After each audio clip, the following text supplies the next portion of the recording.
Hello and welcome to our exercise lesson today with the library. So Mary is going to introduce us and we'll get started. Hello, I'm the manager at the Cordell Chris Carnegie Library. We've been doing a virtual program with the county fax agents, and today we have Mr. Brad Averill, who's a county fax agent. He's going to bring a program to you that hopefully you can interact with on our Facebook page. And also an announcement about the library. On next week, we're going to start our curbside service on May the 18th. You can call or place your holds online to pick up your holds at the library. We'll have more information posted later on today as to how you would place your holds and also the number to call. If you have any questions, we will be here this week until Thursday, and we'll also be open from 10 to 6 starting May 18th. So we'll be here for any questions that you may have.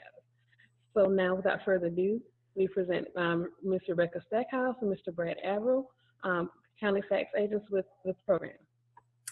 So I am Becca Stackhouse and I am your Crisp County Family and Consumer Science County agent.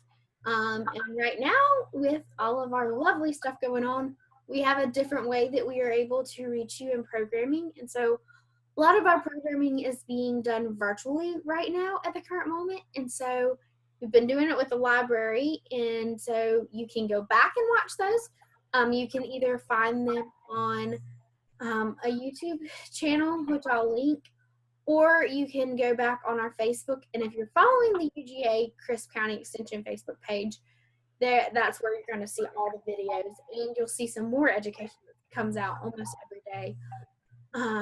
So a little bit about Extension is we are the outreach aspect of the University of Georgia. And so what we do is we bring you research-based education that's all backed by science, but we put it in an everyday language. And so we are here to help you in Crisp County. I talk a lot about relationships and relationship education, healthy homes and green cleaning, and then chronic diseases and exercise and those types of topics. So there's lots of places you can get the resources I put out there, from the Facebook to a blog. There's the weekly newspaper or bi-weekly newspaper article that goes in the Cordell Dispatch. So those are some things about Crisp County. And if you need to get up with me, I will put my phone number in the chat box, or you can email me, or you can comment on anything that I post, and I see those on a regular period throughout the day. So Brad is joining us, and he does my same job with some different focus areas in Madison and Oglethorpe County. So this is Brad. Good afternoon, everybody. My name is Brad Averill, again, Family and Consumer Science Agent in Madison and Oglethorpe County. As Becca said, my plan of work is slightly different than hers. My plan of work focuses around chronic disease prevention, providing safe food service testing for restaurants, and also establishing healthy relationships with teen and adults. So today we're going to talk about physical activity. So Becca, if you wouldn't mind starting the slideshow.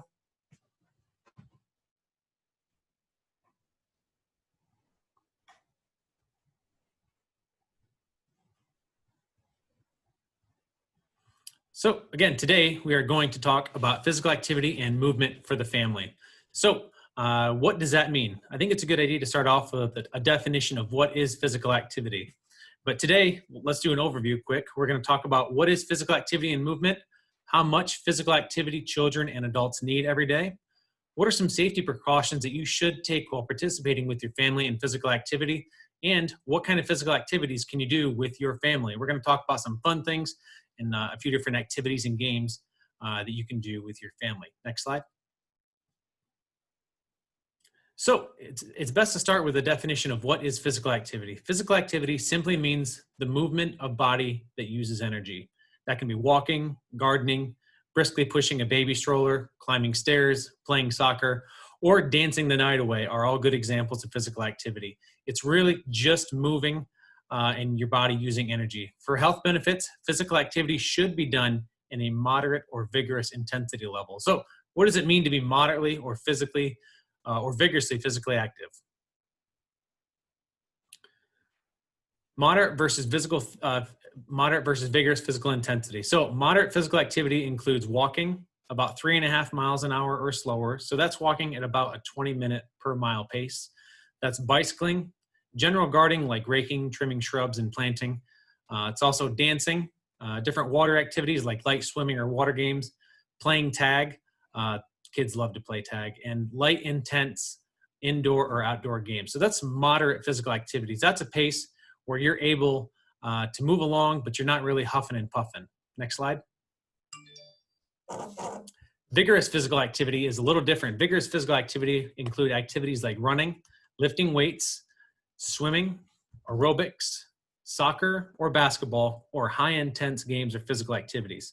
So now that we know about what a moderate activity is and what a vigorous activity is, how do we tell the difference between the two in terms of our exertion levels? Next slide.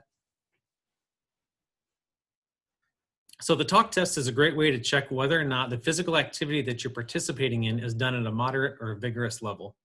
So in general, if you're doing a moderate intensity physical activity, you can talk but not sing. In general, if you're doing a vigorous intensity activity, you will not be able to say more than a few words without pausing for a breath. So again, if you're just sitting doing nothing, that is a low activity level and you should be able to sing your heart out. If you're doing a moderate intense activity, you'll be able to talk but not sing. And again, if you're doing a vigorous activity, you're going to have to take a breath every now and then to try and get some words out. Next slide. So how much physical activity do children need? Children, depending on your age, if you're between 3 and 5 years old, being active multiple times throughout the day pretty much takes care of all the physical activity that you need. If you're between 6 and 17 years old, it's recommended to get 60 minutes or more of physical activity each day. Again, between 3 and 5 years old, there's not really a determined amount of time in terms of physical activity minutes, but when you turn 6 years old and up until 17, it's recommended that you get 60 minutes of physical activity every single day. Next slide. So how much do adults need? Adults need between 150 and 300 minutes of moderate intensity physical activity each week, or 75 minutes to 150 minutes of vigorous intensity physical activity. So again, we talked about the difference between moderate and vigorous. It's also wise to talk about not trying to get all 150 to 300 minutes or 75 to 150 minutes in the same day. That doesn't mean, let's do all of our activity on Sunday and then we sit around and do nothing Monday through Saturday. So you really need to spread it out. Again, ideally, you participate in these activities throughout the week and not all in one day. Next slide. So there are some safety precautions that you should take for physical activity. Families should be participating in activities they're physically prepared and strong enough for. So you really need to be wise to the activities. If you're not good and you don't have a ton of upper body strength, you probably don't want to be climbing on the monkey bars because you're not going to be able to hold your own weight. You should participate in activities that use your own body weight in short bursts. Most of the activities that we're talking about today are going to be activities that don't really require a ton of equipment, and they're activities that you can use just using your own body weight, like walking, doing squats, doing lunges, running around the yard. A lot of these activities are just your own body weight exercises, and you don't have to rely on having equipment. Next slide. So make sure families are drinking water before, during, and after participating in physical activity. It's really easy to become dehydrated. And when you become dehydrated, there are some severe health consequences that are associated with not drinking enough water.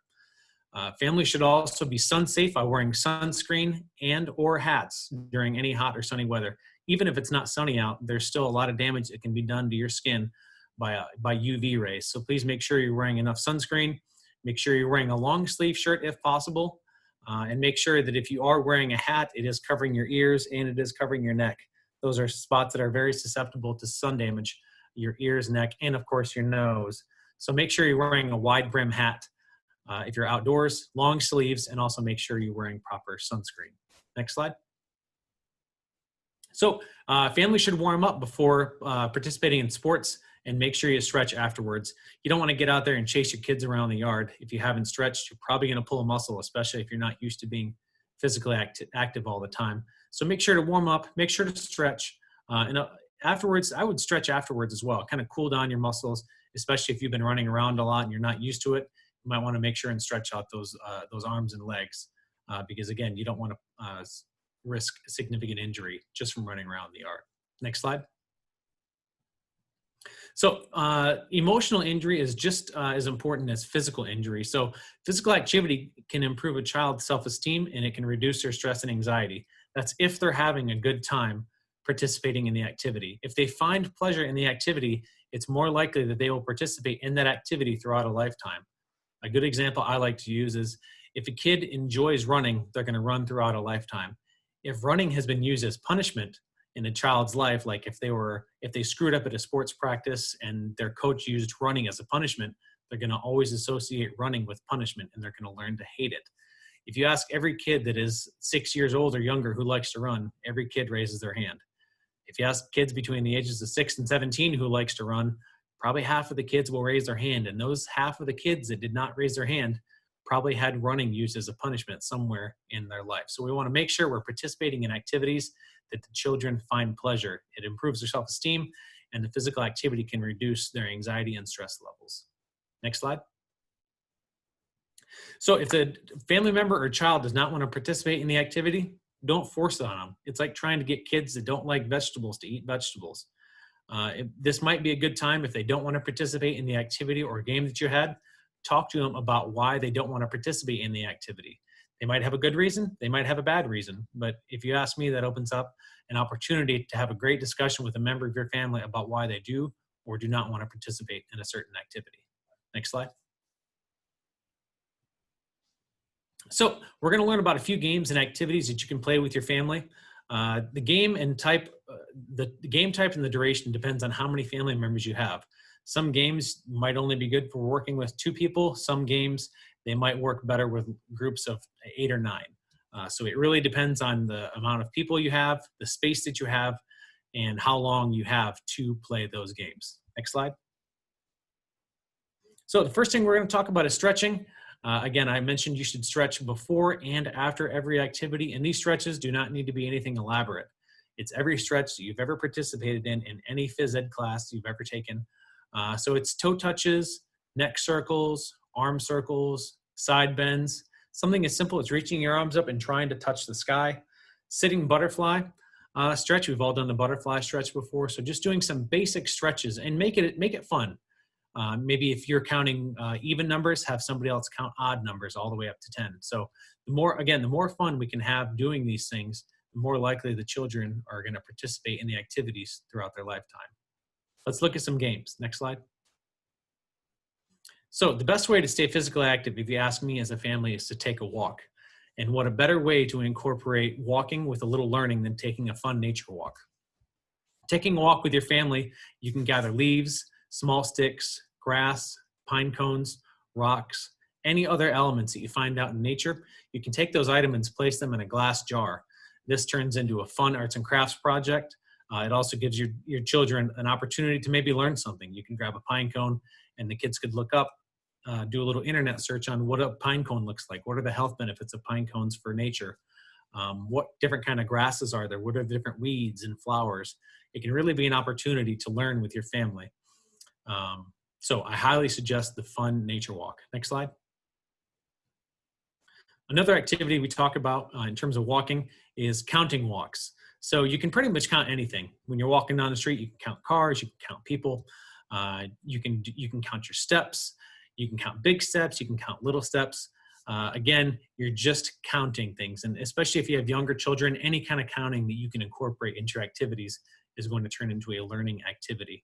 And based on the age of the children that are in your family that you're participating with, you can change the complexity of those counting games. Just make sure you don't participate in an activity and you ask an answer to a math problem that you don't yourself know the answer. So make sure that you're limiting your capacity and your children's capacity based on what they know. Again, you use your informational skills to change the activities. If the game is fun with the counting walks, keep it. If the counting walks game might seem a little silly to the kids in your family, depending on their age, you can always move on to a different activity. Next slide. Indoor cloth toss. This is a good one. This is an easy one. You give each member of your family a washcloth, a small towel, a handkerchief, or a small piece of cloth, and you take the cloths and you throw them up into the air. You try and toss the cloth to the other. You're trying to toss the cloth up in the air and spin around. You try and toss the cloth and have it land on your head. There's a million different things you can do. This is also a good laundry game. So if you have socks, you can use socks or shirts. Again, it's kind of like juggling with these different things, and you can do this inside or outside. Again, it's just kind of a way to get kids engaged in activities that you may have around the house. We all have small washcloths around the house. A good alternative is also using paper towel. Be careful on the paper towel, though. You don't want to be wasteful and misusing your resources when you're playing games. So use a small reusable washcloth or handkerchief in your family for the indoor or outdoor cloth toss. Next slide. So roll-in activity, this is one of my favorite activities. It's an arts and crafts project as well as it is a physical activity project. So you take any box that you have. People are doing a lot of online shopping now, so I'm sure they have plenty of Amazon boxes that are being shipped to the house. So you can take any one of those boxes, and then you can draw pictures, or you can print pictures from the internet on the side. So on the top, you could have a star jump. On the other side of the box, you could have a burpee or a run or jumping jacks or whatever it may be. And you tape those pictures and activity tasks to the side of the box, and then you roll like a dice. And then whatever side the dice lands up on, you participate in that activity. In the event you have older children, you may want to put more complex exercises or activities on these sides of the box as well. This can be something fun. In addition to having one dice with the activities on it, you can also make another dice out of a box and put numbers on it. So you'd roll both dice. And again, the bigger the box, the more fun this is going to be. So if you have a big, huge box, the kids get to pick up a big box and throw it. And then let's say it lands on 3 jumping jacks. The kids have to do 3 jumping jacks. So it really just depends on how intense you want the activities to be. And again, the activity levels, the competency levels that the kids have for different activities. This activity can be a lot of fun. Next slide. So we talked about laundry earlier. This is another fun activity with laundry. Children will enjoy a laundry basket full of different size balls you may have laying around the house: foam balls, tennis balls, beach balls, pretty much any sports ball you have at home. The idea is the kids can take the opportunity to toss the ball into that basket, kind of like basketball. You can also roll the balls back and forth. Older children, if they want, they can practice taking turns throwing the balls into the basket. Again, if you don't have balls, that's okay. You can use socks. When you roll up socks together in pairs, you turn those into a kind of a ball to use for tossing. You're not only playing a game, but you're helping out with laundry. This is a great activity to get kids kind of excited about laundry, which is kind of difficult to get anybody excited about laundry.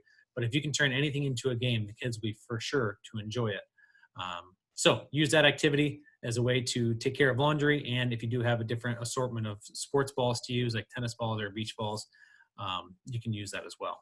Next slide. Again, we talked about stretching before and after the activity. The cool down is just as important as the beginning stretching. So do the same stretches we used in the beginning. You can do some toe touches, arm circles, side bends. Again, the more creative you can be with these, and the more fun it's going to make it for your family. So mix it up. If you do toe touches one day for a cool down, don't use toe touches for 3 days. Do something else. So the more improvisational skills that you can use in terms of your exercising and your stretching, the better, and the more your kids are going to be engaged. Next slide. So the most important part of participating in physical activities, whether you're at home with your kids or whether your kids have taken a babysitter role, it really doesn't matter. The most important part is to have fun. The more fun that you are having with your kids, the more fun they're going to have participating in those activities. And if you're having fun as a parent in the activity, your kids are going to have fun. Kids are a lot of like monkey see, monkey do. If they see somebody having fun, they're going to be having fun as well. So mix it up, have fun. Don't play the same games over and over again. If you're doing the same game over and over again, it's going to lose the same appeal that it had in the beginning. You have to know when to stop the game. So as a former physical education teacher, I know that when you're participating in a game and the game has reached its peak of fun, you stop the game right at its peak of fun so the kids still have a desire to play the game at its highest level. So that's all I had today to talk to you about physical activity. But again, just have fun with your kids. Make sure that they're enjoying, make sure that the kids are safe, and make sure that the kids are participating in at least 60 minutes of physical activity every single day if they're between the ages of 6 and 17. And make sure you as an adult are participating in physical activity daily. We try to get between 150 and 300 minutes of moderate physical activity. Moderate, again, is walking or bicycling at a slow pace, or 75 minutes to 150 minutes of vigorous physical activity, which could be more jogging, running, bicycling at a higher speed, or doing some more intense gardening. So thank you for the opportunity to come and talk to you today about physical activity. I will turn it back over to Becca.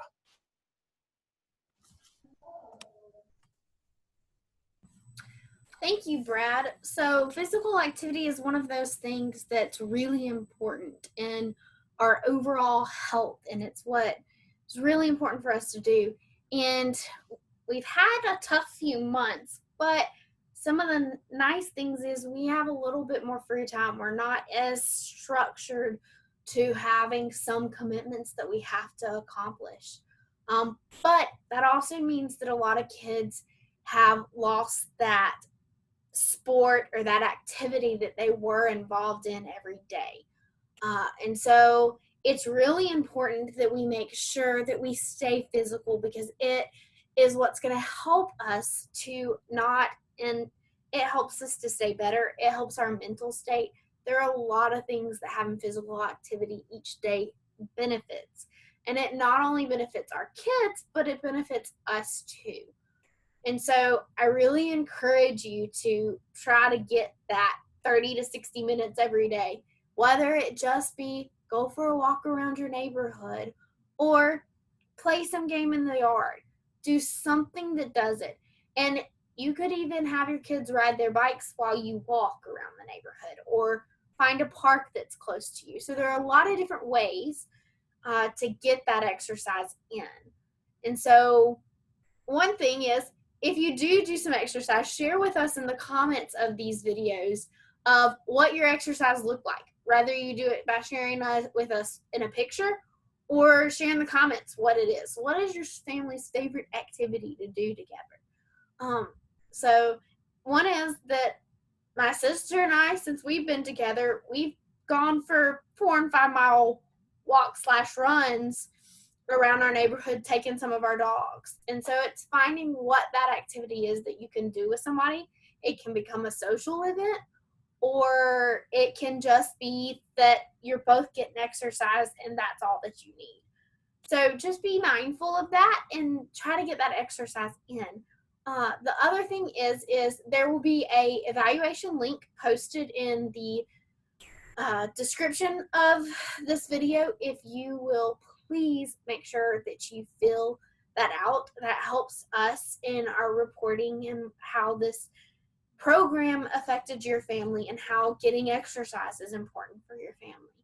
And so if you'll make sure you do that, and then if you will follow the UGA Extension Crisp County Facebook page every Tuesday for the month of May, you are going to see some yoga videos. And so there's 5 yoga videos that give you one. There's a dominoes game of how to play dominoes with yoga to give you some different moves. But then there are some routines that you're going to see. And so that'll give you a different exercise. It could be that Tuesdays are your yoga days, or because they're videos, you can watch them anytime or replay them. So just those are some ways to make sure you're getting physically active. And just remember, it's really important for us to stay physically active. So thank you for joining us, and thank you for Brad for helping us kind of understand some fun ways to get physical activity in. So I will hand it over to Mary.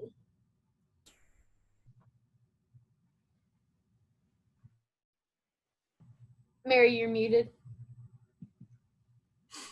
I'm sorry. Thank you both, Brad and Rebecca, for the information that you gave us. Is very important information that we hope that you can pass along to your families. Like Rebecca stated, make sure you comment in the comment section and just interact with us and let us know what activities are that you're doing, and things that you and your family are doing to stay active during this time. Rebecca will tell you more about our next program that we have planned with the County Extension Agency. And we hope to see you all soon, and we'll provide more information about the library and information that we have going on our Facebook page. Thank you. On May 20th at 5 p.m. we'll be on Facebook again with another program engagement, and that one we're going to be talking about some summer break foods. So some ways that we can stay healthy as we're at home in the summer, and ways to make sure that we're staying healthy with the foods that we're eating, that we're not just eating the foods off those junk food aisles up and down the grocery stores. So that's what that one will be. And then as we approach the June and July months, we will be doing the library programming, but it is going to be in a virtual format. So it will be happening on Zoom, and the videos will be posted, but you're going to have to register to get the Zoom link. So be on the lookout for that information coming on my Facebook page and on the library's Facebook page. And this summer, we're going to be talking about the rainbow. So we're going to be talking about how to imagine our foods in a colorful and fun way so that we get those fruits and vegetables that we need. So we'd love to have you join us for those, and we look forward to partnering with the library for that this summer. So thanks for joining us, and y'all have a great day. Have a great day.